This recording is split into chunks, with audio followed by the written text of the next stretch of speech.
Espero que todos estén teniendo un día grandioso. Bienvenidos a M&M, el hogar de las finanzas. En videos anteriores hemos tenido la oportunidad de hablar de índices y ETF. En pocas palabras, un índice bursátil representa la variación en promedio de cada uno de los valores que lo componen, y el ETF replica el valor del índice. Asimismo, también hemos hablado de diferentes ejemplos. El muy conocido SP500 representa la variación de las 500 empresas de mayor capitalización de Estados Unidos, y el SPY es uno de los ETF que lo replican. Las principales ventajas de estos activos financieros es que en lugar de comprar cada una de las acciones de todas las empresas que lo componen, lo que puede suponer una inversión de mucho dinero, puedes solamente comprar un ETF y a un precio mucho menor, que representa exactamente lo mismo. Los índices sirven para representar la evolución de las empresas de un país, un determinado sector de la economía o un tipo de activo financiero. Los índices bursátiles que aglutinan las principales empresas de un país son un excelente indicador de la economía.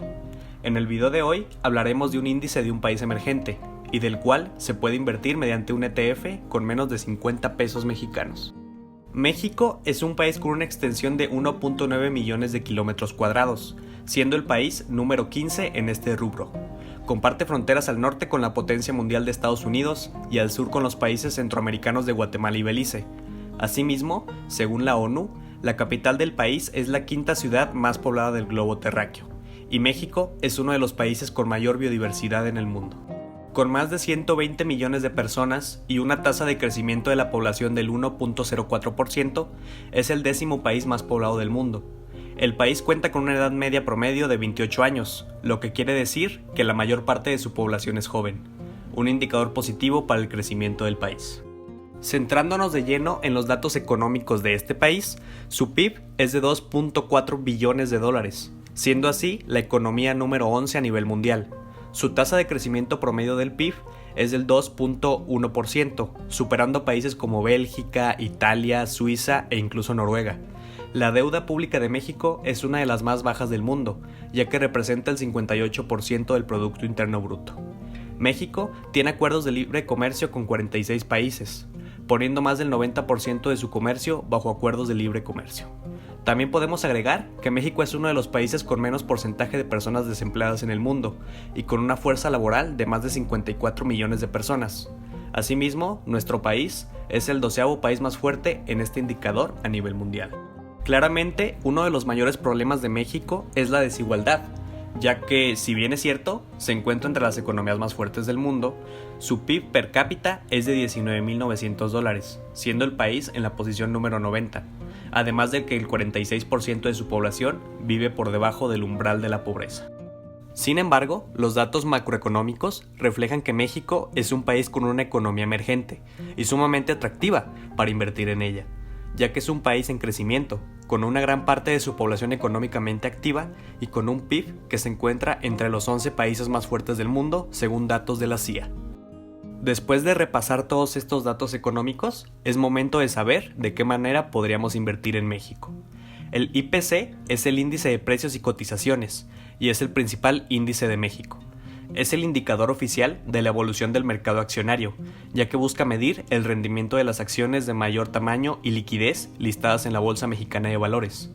El IPC es calculado diariamente por el Standard & Poor's, ya que desde el 2015 la Bolsa Mexicana de Valores y el SP cuentan con una alianza para el cálculo y metodología de todos los índices de la bolsa. Dicho cálculo se realiza con base a los resultados de la sesión cotidiana de remates y toma como referencia 35 emisoras de distintos sectores de la economía. La importancia del índice se debe a que es la referencia de la gran mayoría de participantes del mercado, incluyendo a las empresas locales e internacionales, con la finalidad de seguir y medir el desempeño del mercado de valores mexicano. El IPC se calcula en función de las variaciones de precios de una selección de acciones llamada muestra, la cual debe ser balanceada, ponderada y representativa de todas las acciones cotizadas en la Bolsa Mexicana de Valores. Un dato relevante es que, de la ponderación de las 35 emisoras, ninguna emisora o componente deberá rebasar una ponderación que exceda del 25%, y la ponderación total de las 5 acciones de mayor tamaño no podrán sobrepasar el 60%. Existen dos principales criterios para elegir a las empresas que puedan formar el IPC: capitalización de mercado y liquidez. La capitalización de mercado nos indica qué tan grande es una empresa de acuerdo al precio de su acción y el número de acciones que están en circulación entre los inversionistas. La liquidez permitirá identificar qué acciones son las más operadas en la Bolsa Mexicana de Valores, es decir, tienen una mayor facilidad de cambiar de manos sin afectar el precio. Entre las 35 empresas que componen el IPC destacan Alsea, América Móvil, Cemex, FEMSA, Genomalab, Bimbo y Grupo Aeroportuario del Pacífico.